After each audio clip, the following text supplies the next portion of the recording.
Hi, my name is Gloria Nicholas, and this is my presentation for my theoretical orientation.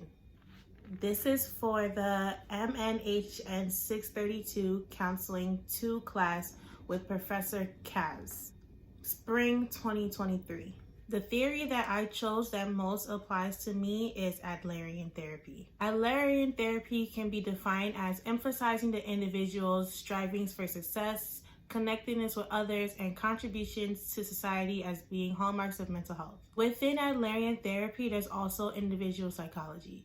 Individual psychology elicits conceptions of one's experience of past influences as related to future goals and present behaviors. A key construct of Adlerian therapy is social interest. Social interest is the action line of one's community feelings, and it involves being as concerned about others as one is about oneself. Within social interest, there's perfectibility, personal competence, and belongingness. Perfectibility is a desire that we all have to fulfill our potential and to realize our idols. Personal competence is the process of striving to overcome one's inherent limitations. Belongingness is from a relational perspective. Within Adlerian therapy, he also talks about birth order. Birth order is the child's place in the family and their probability of having a certain set of experiences.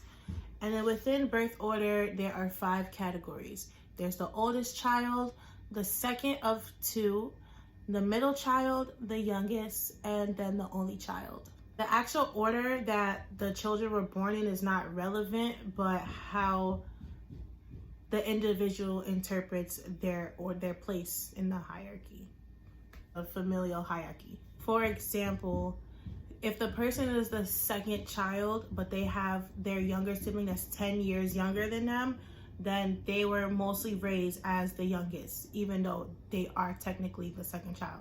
So Adler would describe the oldest child as receiving more attention, spoiled, and the center of attention, and they also have high achievement. The second of only 2 often feels as if they're in a race with the firstborn. They're always trying to surpass the older sibling. The middle child tends to feel left out, they see life as unfair, and they often feel cheated. The youngest is the baby of the child, and they're usually the most pampered. And then the only child shares similar characteristics with the oldest child. However, they don't really learn to share with others, and they also have a high achievement drive. While reviewing Adler's view on birth order, I related a lot to the youngest because I am the youngest. I have 2 older brothers where our age gap is 8 years and 10 years apart. So being the baby of the family and also being the only girl, I was very pampered growing up.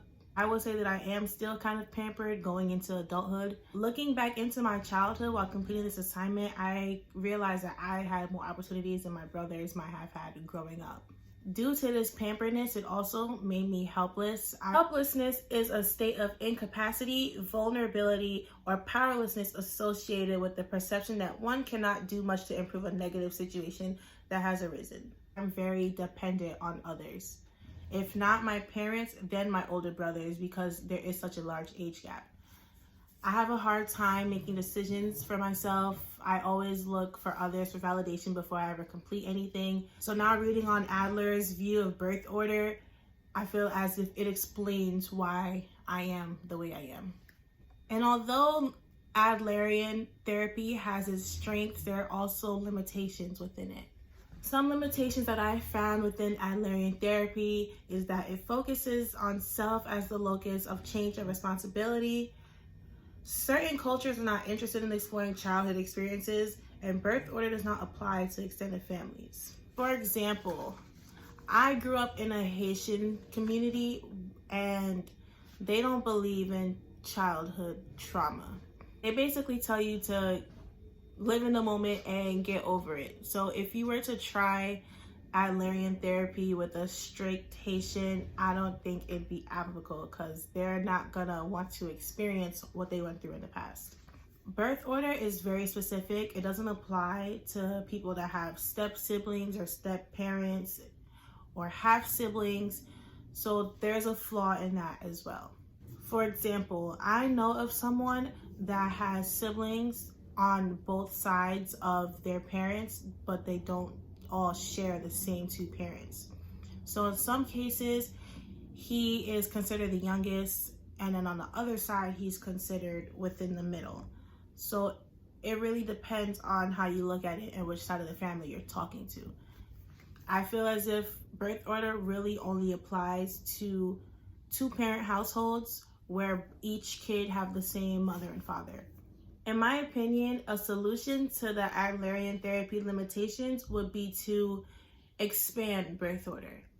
That would mean including stepchildren, half-siblings, and more on.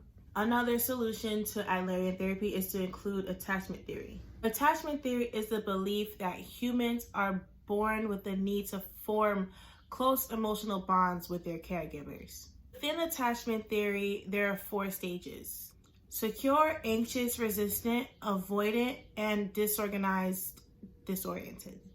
Secure attachment is when infants show distress once their caregiver leaves, but once they return, everything's fine. Anxious resistant attachment is when the infant is upset when the parent leaves, but when the parent returns, they're still upset as if they're trying to punish the parent for leaving in the first place. Avoidant attachment is when the infant shows no interest at all when the parent leaves or when they return, and as if they're avoiding the parent when they finally do return. And disorganized, disoriented attachment is when you really can't predict how the infant is going to act when the parent leaves or returns. I believe that attachment theory would be a good solution to Adlerian therapy limitations, because if a child were to grow up with secure attachment and into a person with stable relationships, this would not cause conflict with the Adlerian approach of experiencing with the past. Both individual psychology and attachment theory concur that early relationships have a lasting impact on an individual's adult work relationships, friendships, and selection of a partner. When people are securely attached, they have good characteristics of social interests. My view of certain counseling styles from last semester to now has changed. I feel like the counseling theories that we reviewed this semester are a little more aggressive. Going through some of the theories this semester made me realize that as a counselor, sometimes you have to make your client uncomfortable to really push them to reach their goals. It may not always be easy, but getting the client out of their comfort zone would result for the best outcome. I also came to the realization that the client is the expert in their life. The client knows best about their situation and what's going on, and as a counselor, you're really just there to help guide them in the right direction of reaching their goals. They know their limitations and what they're capable of, so you're there to assist them in the right direction of receiving growth. Thank you.